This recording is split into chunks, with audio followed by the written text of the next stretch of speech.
असल में ई नैमिषारण्य के माना जाते केंद्र। तपस्वी ऋषि मुनि तो यहाँ रहबे के तपस्या करते रहे, राक्षसों रहे और उनसे बहुत परेशान रहे सब ऋषि मुनि।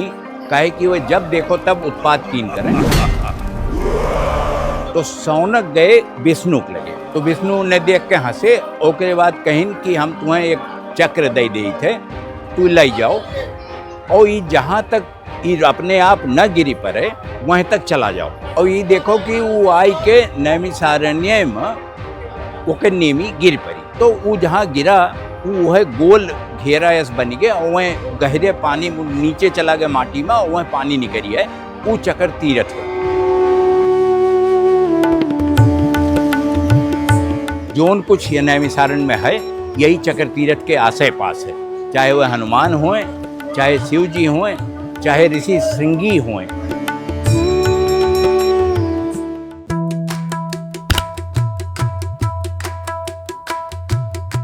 तो आज हम जहाँ है ये हो चक्र तीर्थ।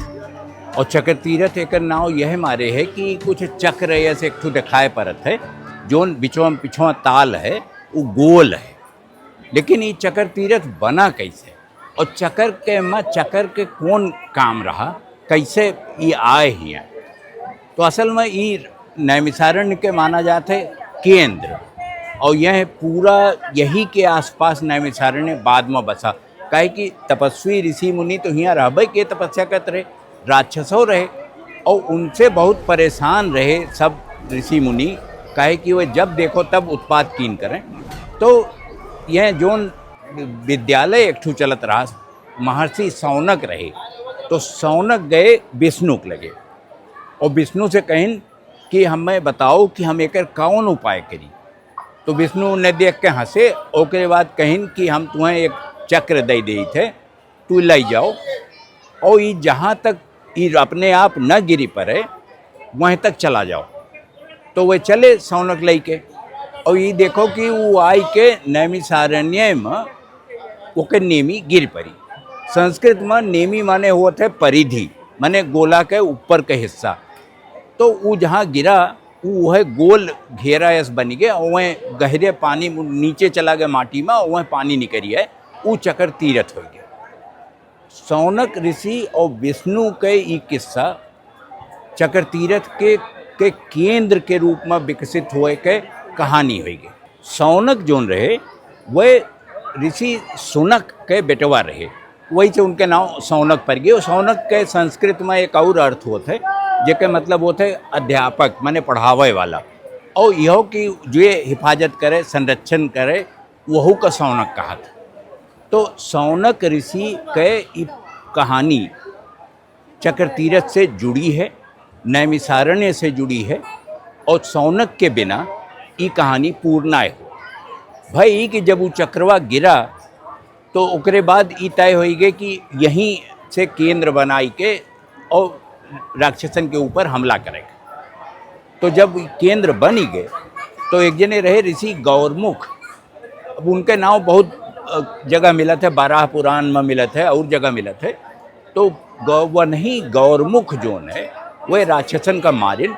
और कहा ही जात है कि वह एक तो नेमी वाली कहानी हुए जोने से नैमिषारण्य बना, जोन विष्णु के चक्र के नेमी रही ओके परिधि रही। और दूसरी कि जब गौरमुख राक्षसन का मारेन तो उन्हें 1 सेकेंड नाइला, सब एकदम बर्बाद हो गए, तबाह हो गए। और वो ओका गिना जात है संस्कृत में कहा था निमेष, माने पलक झपकावे में जितना टाइम लागे वो एक निमेष हुआ। तो निमिष से नैमिष बना, नैमिष से नैमिषारण्य बना। काहे कि जंगल रहा तो अरण्य तो रहबे किया। तो एक कहानी नैमिष के इहो है। भागवत पुराण में सौनक के बारे में एक कहानी आवत है जोने में ये बतावा है कि सौनक रहे भृगुवंशी और ऋग्वेद के बड़का भारी विद्वान। सौनक ऋषि के जोन सबसे बड़ा योगदान समझ लियो वो शाकला और बसकला जोन 2 शाखा रही ऋग्वेद के ओका वह एक की जोरिन। और वहाँ से बड़ी बात ये रही कि वह पूरे अथर्ववेद का, पूरे ऋग्वेद का वह इतनी आसान भाषा में बताइन सबका कि सबका समझ में आवे।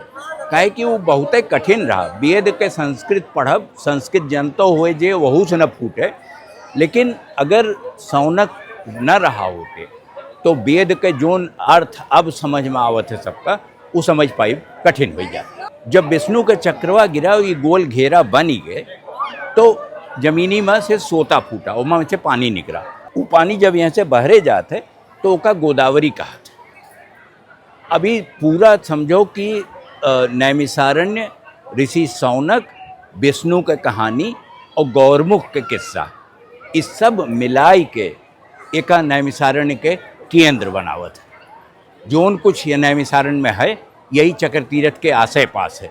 चाहे वह हनुमान हों, चाहे शिव जी हों, चाहे ऋषि श्रृंगी हों, जिनका एक मंदिर यहीं है, जोने में एक अजब प्रतिमा उनके धरी है, जोने में खाली उनके मूड़ है और मूड़ी दूठू सींग निकली है।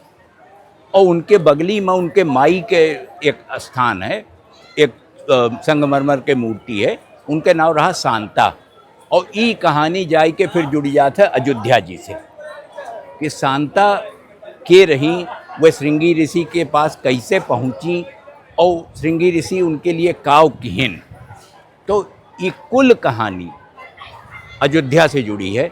अगर नैमिषारण्य देखा चाहो तो वह अयोध्या से दूर ना है, हालांकि 220 किलोमीटर चले पड़त है अयोध्या से, लेकिन अयोध्या के राजवंश के जोन रघुवंश रहा, उनके सब राजा, बल्कि मनु से लेके सब नीचे तक, जब वह संन्यास ले मन उनके होत रहा तो वह चलावत रहे नैमिषारण्य। यह एक जगह रही, काहे कि ऐसे बढ़िया स्थान ज्ञान के और कोनो उपलब्ध नहीं रहा, कम से कम उत्तर भारत में तो रहबे नहीं किया।